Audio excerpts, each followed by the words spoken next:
വേദനിപ്പിക്കുന്നതാണ്.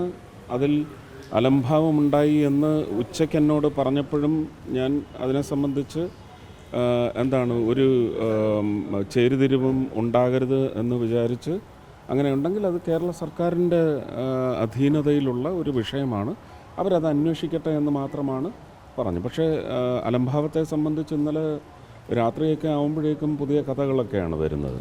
അങ്ങനെ ഉണ്ടെങ്കിൽ വലിയ അനീതി തന്നെയാണ് ഇത്. ഇനി ആവർത്തിക്കരുത് എന്ന് പറയുന്ന ആപ്തവാക്യം ഇനിയും നമുക്ക് പറഞ്ഞുകൊണ്ടേയിരിക്കാൻ മാത്രമേ സാധിക്കുന്നുള്ളൂ എന്നാണ് ഓരോ എപ്പിസോഡ് കഴിയുമ്പോഴും തെളിഞ്ഞുകൊണ്ടിരിക്കുന്നത്. ഇത് ഞാൻ ഇന്നലെ രാത്രി അന്വേഷണത്തിൽ നിന്ന് മനസ്സിലാക്കിയത് തീർത്തും അലംഭാവം കൊണ്ട് തന്നെയാണ്, ഇത് വിളിച്ചു വരുത്തിയതാണ് എന്ന് തന്നെയാണ് ഞാൻ മനസ്സിലാക്കുന്നത്. തീർച്ചയായിട്ടും മുഖ്യമന്ത്രി അതിനു വേണ്ടുന്ന നടപടികൾ ഉടനെ കൈക്കൊള്ളും എന്ന് തന്നെയാണ് എൻ്റെ വിശ്വാസം.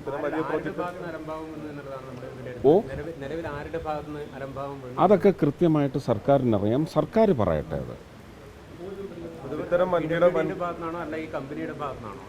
അതാണ് പറഞ്ഞത്, അത് സർക്കാർ വിലയിരുത്തട്ടെ.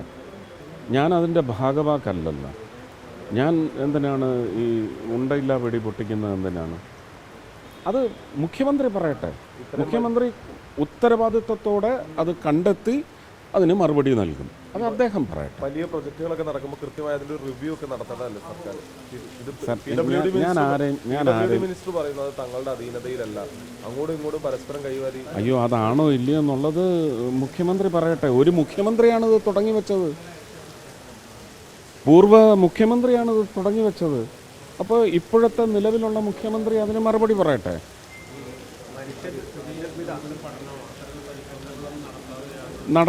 നടത്താൻ ഇത് തുടങ്ങി വയ്ക്കാൻ ഇവിടുത്തെ NGOs അനുവദിക്കുമോ?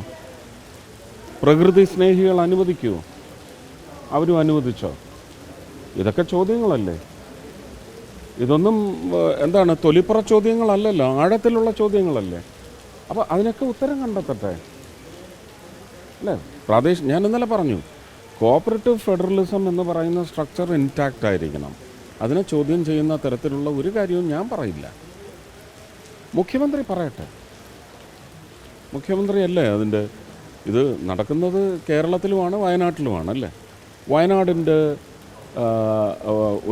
ഒരു ഡെലിക്കറ്റ് സിറ്റുവേഷൻ, സോയിൽ സ്ട്രക്ചർ, ഇതിനെ സംബന്ധിച്ചൊക്കെ 2021 ഘോരം രാജ്യസഭയിൽ വിളിച്ച് പറഞ്ഞതല്ലേ. അതിനു മുമ്പ് എത്ര പേര് അതിനെക്കുറിച്ച് പറഞ്ഞു? അതിനുശേഷം ഒരു നടപടി ഉണ്ടായതും ഏതാണ്ട് 1800ഓളം അനധികൃത കെട്ടിട നിർമ്മാണങ്ങൾ ഉണ്ടായതിനെ സംബന്ധിച്ച് ഫയലടക്കം കേന്ദ്ര പരിസ്ഥിതി മന്ത്രാലയത്തിന് കൊടുത്തതിൻ്റെ നടപടികൾ അവിടെ തുടങ്ങിക്കഴിഞ്ഞു. അതിനെയും എതിർത്ത് വരുന്നവരുണ്ട്. അപ്പോൾ അത് സ്റ്റേറ്റിൻ്റെ ഉത്തരവാദിത്വമാണ്. അത് കേരളത്തിൽ അത് നടപ്പിലാക്കുക എന്നുള്ളത്, അത് അന്നത്തെ മുഖ്യമന്ത്രി അത് ചെയ്തോ ഇല്ലയോ എന്നുള്ളത് പരിശോധിക്കുക. ഇപ്പോഴത്തെ മുഖ്യമന്ത്രി അതിന് ആർജവം കാട്ടുമോ എന്നും നിങ്ങൾ അന്വേഷിക്കുക. ഈ അപകടത്തിന്റെ പശ്ചാത്തലത്തിൽ ഈ പ്രൊജക്ടിന്റെ ഒരു ഭാവി എങ്ങനെയായിരിക്കും? മുന്നോട്ട് കൊണ്ടുപോകണമെന്നാണോ? അല്ല, അത് വളരെ വളരെ ഗുണകരമായ ഒരു പ്രവർത്തനമാണെന്നാണ് നമ്മൾ മനസ്സിലാക്കുന്നത്. അപകടങ്ങളിപ്പോൾ നമുക്ക് കോൾ മൈൻസിലൊക്കെ എന്തെല്ലാം അപകടങ്ങൾ ഉണ്ടാകുന്നുണ്ട് അല്ലേ. ആ അപകടങ്ങൾ ഉണ്ടാവാതിരിക്കാനുള്ള നമുക്കിന്ന് സോഫിസ്റ്റിക്കേറ്റഡ് സിസ്റ്റംസ് ഉണ്ട് ഓരോന്ന് ചെയ്തെടുക്കുന്നതിന്. അതിൽ പക്ഷേ ആ സോഫിസ്റ്റിക്കേഷൻ നമ്മുടെ ഒരു ലേബർ ക്ലാസ്സിന് വന്നിട്ടുണ്ടോ, അവർ സ്കിൽഡാണോ, ഇതൊക്കെ പെട്ടെന്ന് ജോലി തീർക്കാൻ വേണ്ടി ആരെങ്കിലും ഒക്കെ വിളിച്ച് പണിയെടുപ്പിക്കുന്നതിനകത്ത് വരുന്ന വീഴ്ച ഇപ്പോൾ നാഷണൽ ഹൈവേയിലും ഉണ്ടായിട്ടുണ്ട്. ഇതിനകത്തൊരു ടെക്നിക്കൽ ഫിനസ് ഇല്ലാത്ത ആൾക്കാർ അതിൽ പ്രവർത്തിക്കുന്നതിൻ്റെ വരും. നമ്മളെല്ലാ സ്കാനിങ്ങും കഴിഞ്ഞാണ് ഒരു ടെൻഡർ അവാർഡ് ചെയ്യുന്നത്. ആ ടെൻഡർ അവാർഡ് ചെയ്യുന്ന കോൺട്രാക്റ്റിംഗ് ഏജൻസിക്ക് ലോക നിലവാര സൂചികയിലൊക്കെ വലിയ സ്ഥാനമുള്ള ആൾക്കാരായിരിക്കും. പക്ഷേ അവരത് സബ്ലെറ്റ് ചെയ്ത് പോയി ആരാണ് ഈ റോഡ് പണിയുന്നത്, അതിനെ സംബന്ധിച്ച് എന്ത് സ്കാനിങ്ങാണ് ഉള്ളത്? ലോക്കൽ കോൺട്രാക്ടേഴ്സൊക്കെ അതിനകത്ത് വരികയല്ലേ. മണ്ണ് എന്ത് തരം മണ്ണാണ് ഈ പറയുന്ന ഹൈ റൈസ്ഡ് സ്ട്രക്ചേഴ്സ് വരുമ്പോൾ അതിനകത്ത് ഫില്ലിങ്ങിന് ഉപയോഗിച്ചത്? ഇതെല്ലാം ഒരു നിതിൻ ഗഡ്കരിക്ക് ഇവിടെ വന്ന് ഇൻസ്പെക്ട് ചെയ്യാൻ പറ്റുമോ? അങ്ങനെ എത്ര ലക്ഷം കിലോമീറ്ററിൽ അദ്ദേഹത്തിന് പോയി ഇൻസ്പെക്ട് ചെയ്യാൻ പറ്റും? അതുപോലെ തന്നെയല്ലേ മുഖ്യമന്ത്രിയുടെ കാര്യവും. അപ്പോൾ ഒരു പ്രോജക്റ്റിന് മുന്നോട്ട് പോകേണ്ടതാണെങ്കിൽ തീർച്ചയായിട്ടും അത് മുന്നോട്ട് പോകണം.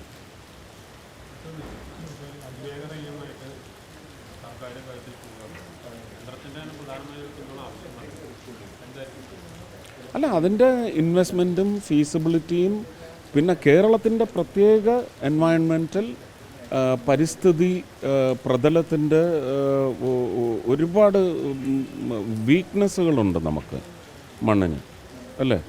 അപ്പോൾ നീരൊഴുക്ക്, ഇതിൻ്റെ എല്ലാം എന്തുകൊണ്ട് കേരയിൽ അല്ലെങ്കിൽ സിൽവർ ലൈൻ എന്ന് പറയുന്നതൊരു സോഷ്യൽ റക്കസ് ഉണ്ടാക്കി എന്നുള്ളത് സത്യമാണ്. പക്ഷേ ഒരു ടെക്നിക്കലായിട്ടുള്ള പഠനത്തിൽ തെളിഞ്ഞ വിഷയങ്ങൾ അത് ഫീസിബിൾ അല്ല എന്ന് തെളിയിച്ചു. പക്ഷേ ഇന്നും ഞാൻ പറയുന്നു, നമുക്കൊരു ഇന്ത്യൻ റെയിൽവേസിൻ്റെ ഒരു നല്ല നെറ്റ്വർക്ക് രാജ്യം മുഴുവൻ ഇപ്പോഴും വികസിച്ചു കൊണ്ടിരിക്കുന്നു. നീളത്തിലല്ല, ഇന്ത്യക്ക് ഒരു നീളമേ ഉള്ളൂ, ഇടുന്ന റൂട്ടിന് ഒരു നീളമേ ഉള്ളൂ. അത് നമ്മുടെ രാജ്യത്തിൻ്റെ അതിർത്തിക്കകത്ത് തന്നെ നിൽക്കണം. കേരളത്തിൻ്റെ നീളവും അതുപോലെ തന്നെ നമുക്ക് ഒരു നിശ്ചിത നീളമുണ്ട്, 600 ചില്ലുവാനും കിലോമീറ്റർ. അതൊരിക്കലും നമുക്ക് വളർത്താനൊക്കത്തില്ല. പക്ഷേ വീതിയിൽ 2 ട്രാക്ക് കൂടെ വന്നാൽ കേരളത്തിൻ്റെ റെയിൽ യാത്രാ സൗകര്യത്തിന് അത് തന്നെയുള്ളൂ ആവശ്യം. പക്ഷേ പുതിയതായിട്ടൊന്ന് വരുന്നതിന് ഫീസിബിലിറ്റി ഉണ്ടോ? ദ്രോഹമില്ല എന്ന് ഉറപ്പ് വരുത്താൻ പറ്റുമോ? പ്രകൃതിക്കും ആ പ്രകൃതിയെ വിശ്വസിച്ച് ജീവിക്കുന്ന വിവിധ ശ്രേണികളിൽപ്പെടുന്ന കർഷകനടക്കമുള്ളവർക്കിത് ദ്രോഹമില്ല എന്ന് ഉറപ്പ് വരുത്തുവാൻ സാധിക്കുമോ? തീർച്ചയായിട്ടും കേന്ദ്ര ഗവൺമെൻറ് അതിന് ഗ്രീൻ ഫ്ലാഗ് കൊടുക്കും.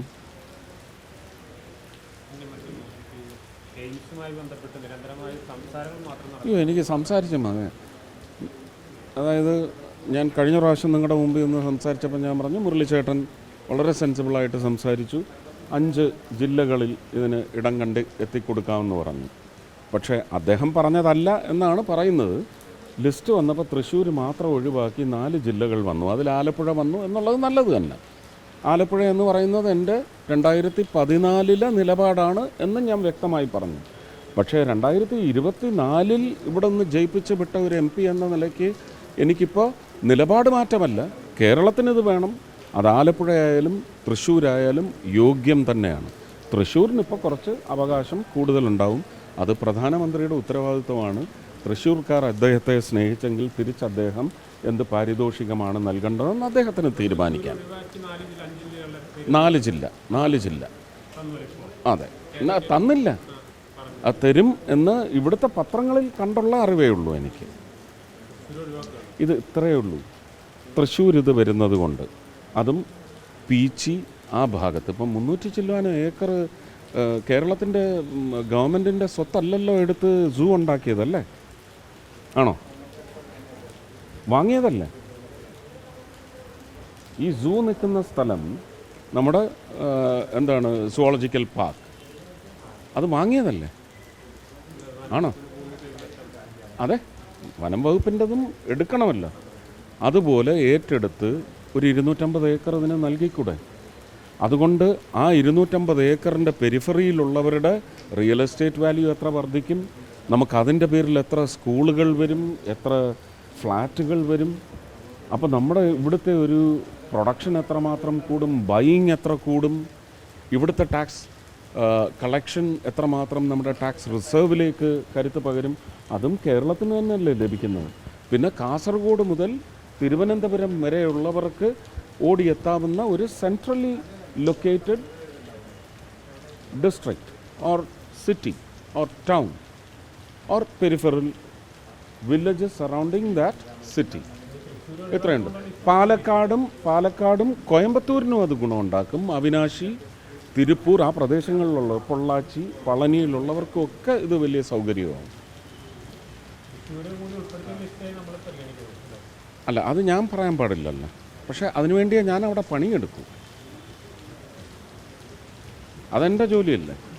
എൻ്റെ ജോലി ഞാൻ ചെയ്യാൻ പാടില്ല എന്ന് കേരളത്തിലെ ആരെങ്കിലും പറയുമോ? സ്വാർത്ഥതയല്ലത്.